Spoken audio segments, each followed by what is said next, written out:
हाँ जी दोस्तों, मोटिवेशन एक ऐसी शक्ति है जो हमारे काम या भावनाओं में जोश भरती है। किसी को मोटिवेट करने का मतलब होता है उसके अंदर जोश या जज़्बा पैदा करना। मोटिवेशन बहुत ही पावरफुल होती है। यह हमारे मन के डाउट को दूर करके हमें अपना काम करने के लिए प्रेरित करती है।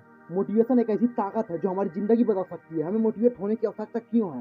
फ्रेंड्स, मोटिवेशन का जन्म हमें सफल होने की इच्छा से होता है और सफलता के बिना न तो इज़्ज़त मिलती है, न एक खूबसूरत घर और ना ही आपको एक्साइटमेंट वाला माहौल मिल पाता है। और ज़िंदगी एक पंचर मोटरसाइकिल की तरह हो जाती है जिसे धक्के दे देकर चलानी पड़ती है। मोटिवेशन की सबसे बड़ी दुश्मन आत्मसंतुष्टि है। आत्मसंतुष्ट व्यक्ति कभी कुछ करने की कोशिश ही नहीं करता और अपने भाग्य को कोसता रहता है। फ्रेंड्स, मोटिवेशन दो तरह की होती है। पहला इंटरनल मोटिवेशन, दूसरा एक्सटर्नल मोटिवेशन। एक्सटर्नल मोटिवेशन में बाहर से हासिल होती है। एक्सटर्नल मोटिवेशन में पैसे से, सामाजिक मान्यता से तथा प्रसिद्धि से या डर से पैदा होता है। मैं आपको फियर मोटिवेशन एक कहानी के माध्यम से समझाता हूँ। एक कंपनी पेंशन योजना शुरू करना चाहती थी। योजना को लागू करने के लिए जरूरी था कि उसे कंपनी के सारे कर्मचारी मंजूरी दे। रमेश के अलावा हर कर्मचारी ने उस योजना को मंजूरी देने के लिए दस्तखत कर दिए थे। योजना अच्छी थी और काफी फायदेमंद भी, लेकिन रमेश के दस्तखत न करने से रुकावट पैदा हो गई थी। रमेश के सुपरवाइजर और साथी कर्मचारियों ने रमेश को समझाने की काफी कोशिश की, लेकिन रमेश दस्तखत के लिए नहीं माना। आखिरकार कंपनी के मालिक ने रमेश को ऑफिस में बुलाकर कहा, रमेश, यहाँ पेन रखी है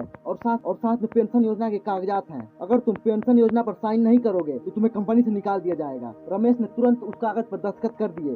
कंपनी के ऑनर ने रमेश से पूछा, तुमने दस्तखत पहले क्यों नहीं किया? रमेश ने कहा, इससे पहले किसी ने इस योजना को इतनी अच्छी तरीके से समझाया ही नहीं था। तो फ्रेंड्स, एक्सटर्नल मोटिवेशन हमेशा नहीं रहता, यह एक सीमित समय तक रहता है और किसी भी इंसान को एक सफल इंसान बनने के लिए सबसे जरूरी है उसके अंदर इंटरनल मोटिवेशन का होना। तो आइए जानते हैं इंटरनल मोटिवेशन क्या होता है। फ्रेंड्स, एक लड़का फुटबॉल खेलने की प्रैक्टिस करने रोज आता था। वह कभी टीम में शामिल नहीं हो सका। जब वो प्रैक्टिस करता था तो उसके पिता मैदान के किनारे बैठकर उसका इंतजार करते थे। जब मैच शुरू हुआ तो वह लड़का 4 दिन तक खेलने नहीं आया। वह क्वार्टर फाइनल और सेमीफाइनल मैचों में भी नहीं आया, लेकिन वह लड़का फाइनल मैच के दिन दिखा और वह कोच से कहा, आपने मुझे हमेशा रिजर्व प्लेयर्स में रखा है, कभी टीम में खेलने नहीं दिया, लेकिन आप मुझे आज खेलने दीजिए। कोच से बहुत ज्यादा रिक्वेस्ट करने के बाद कोच ने लड़के से कहा, मैं तुम्हें बहुत ही रिस्क के साथ ग्राउंड में भेज रहा हूँ, पर याद रहे ये मैच मेरी और स्कूल की इज्जत का सवाल है। लड़के ने कहा, मैं आपके वादा पर खरा उतरूंगा। खेल शुरू हुआ और लड़का तूफान की तरह खेला। उसे जब भी मौका मिला उसने गोल मारे और उसकी टीम को एक शानदार जीत मिली। खेल खत्म हो जाने के बाद कोच ने लड़के से कहा, बेटा, मैं आज तक तुम्हें इतना अच्छा खेलते हुए कभी नहीं देखा। लड़के ने जवाब दिया, आज मेरे पिताजी मुझे खेलते हुए देख रहे थे। कोच ने उस जगह को देखा जहां उसके पिताजी बैठते थे, लेकिन वहां कोई नहीं था। लड़के ने कहा, सर, मैंने आपको कभी नहीं बताया कि मेरे पिताजी अंधे थे।